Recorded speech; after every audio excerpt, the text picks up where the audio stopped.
Bienvenidos a Pulso Espiritual, un pulso que crece con la luz de Jesús.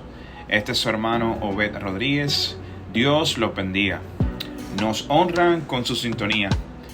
Estamos sumamente contentos que se hayan suscrito al canal.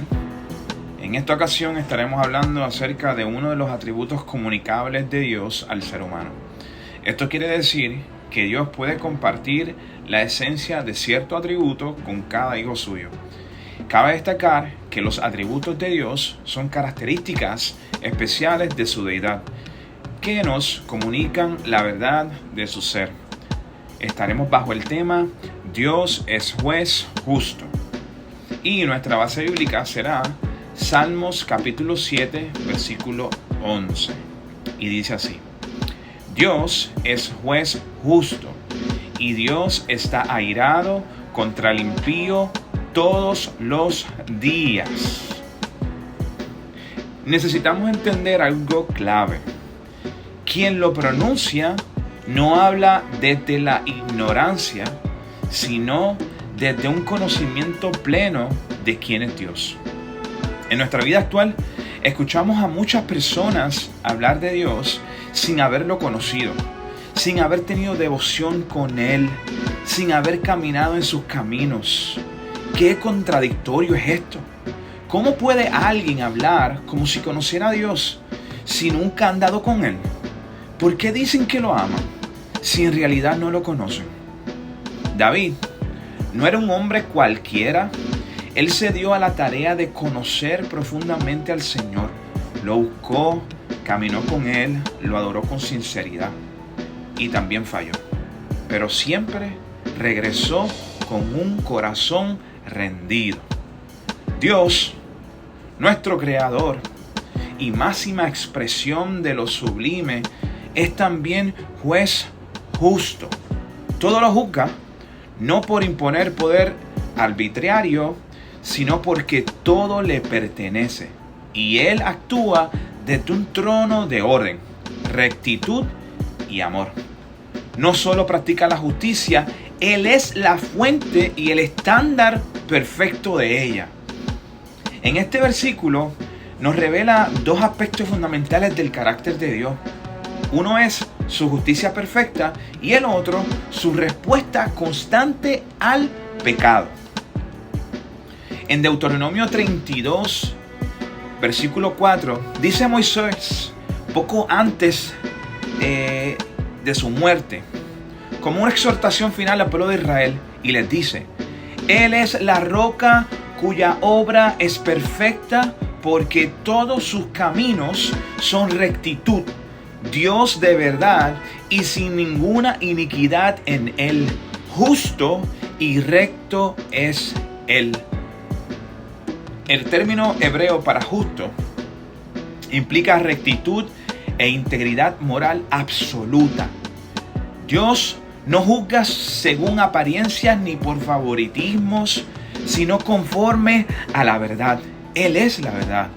En Romanos 2, capítulo 2, versículo 2 expresa: Mas sabemos que el juicio de Dios contra los que practican tales cosas es según verdad, queriendo decir que su justicia no es ocasional ni pasiva, es una cualidad activa que sostiene el orden moral del universo, siendo justa y verdadera en contra del que practica el pecado.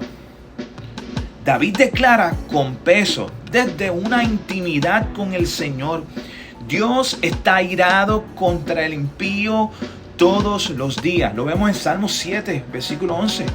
Y esto nos lleva a ver un Dios con ira. Pero atención, esta declaración no se trata de un Dios que pierde el control.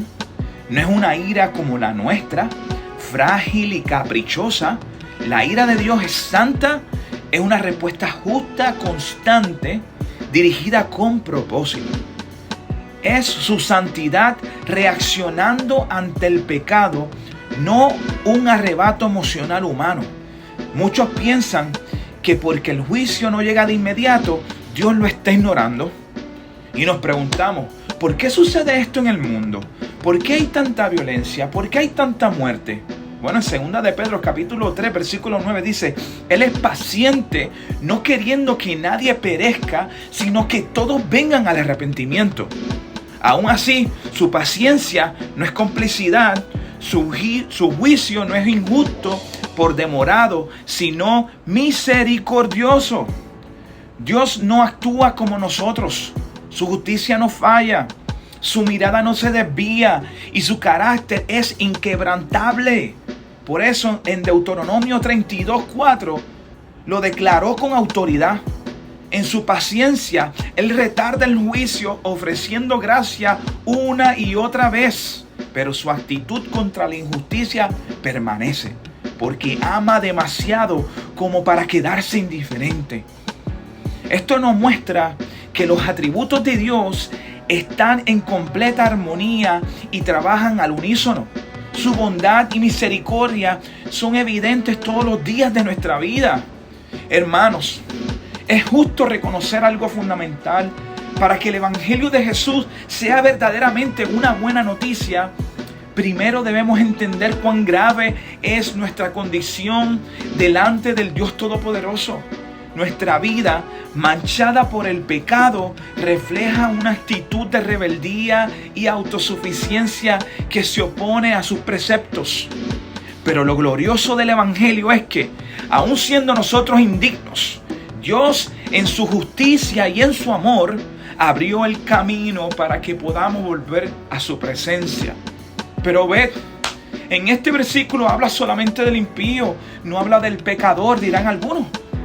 Bueno, en la Biblia, el término impío se refiere a una persona que vive de manera contraria a los mandamientos de Dios. No se trata solo de alguien que peca, sino de quien rechaza deliberadamente la voluntad divina, actúa con injusticia y muestra desprecio por lo sagrado. ¿Qué diferencias hay entre el pecador y el impío? Una forma sencilla de verlo es que todo impío es un pecador, pero no todo pecador es necesariamente impío. El pecador puede estar perdido, pero el impío ha elegido conscientemente alejarse de Dios. Una manera de verlo con claridad es la parábola del fariseo y el publicano en Lucas capítulo 18, versículos 9 al 14.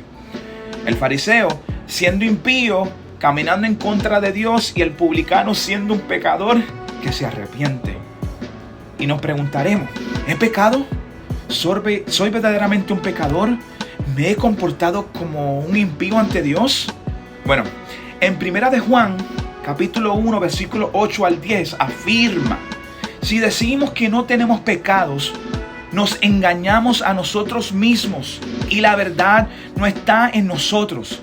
Si decimos que no hemos pecado, le hacemos a Él mentiroso y su palabra no está en nosotros. Tenemos una necesidad de arrepentimiento. Solo Dios puede juzgar con equidad. Su ira es una expresión de amor por la verdad y la santidad. La buena noticia del Evangelio es que, aunque Dios está airado contra el pecado, también ha provisto un camino de reconciliación a través de Cristo, como nos dice en Romanos 5:9. Eso es lo que hace del Evangelio una buena noticia. No que lo merezcamos, sino que Él nos la ofreció gratuitamente por medio de Jesús. La relación entre Jesús y la justicia de Dios es el corazón del mensaje del Evangelio, como lo menciona 2 de Corintios 5:21 y Romanos 3 del 25 al 26. ¿Qué tenemos que hacer? Hay unos pasos para ser justificado y perdonado por la fe en Jesús. Primeramente, tenemos que reconocer nuestro pecado. Esto nos lleva a tener un dolor genuino en nuestro corazón y en nuestro ser, y hay una contrición. Después nos lleva a una confesión a Dios de nuestros pecados, ¿verdad? Y creemos en Jesús, que hemos recibido el perdón. Creemos en Cristo, que hemos recibido el perdón. Esto nos lleva a apartarnos del pecado. Y por último, el que se aparta del pecado y se ha confesado sus pecados y se ha arrepentido, dice que de él hará unos frutos dignos de arrepentimiento. Estas son unas obras que demuestran tu fe en Jesús, son verdaderas. El verdadero arrepentimiento no nace del miedo al castigo, sino de una revelación de la justicia de Dios. Cuando comprendes cuán santo es Él y cuán lejos estamos sin su gracia, tu corazón se quebranta y ahí comienza la transformación. No confundas rutina con arrepentimiento. Repetir una oración cada domingo no transforma el corazón. Si Dios te ha dado el regalo del arrepentimiento, apártate del pecado, cree en Jesús y síguelo con convicción. Vive para lo que Él le importa y alcanzarás la vida eterna. Pulso espiritual late con ese llamado.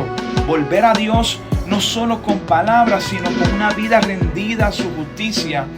Conoce a Dios y lo amarás. Obedécelo y aunque mueras, vivirás. Dios te bendiga.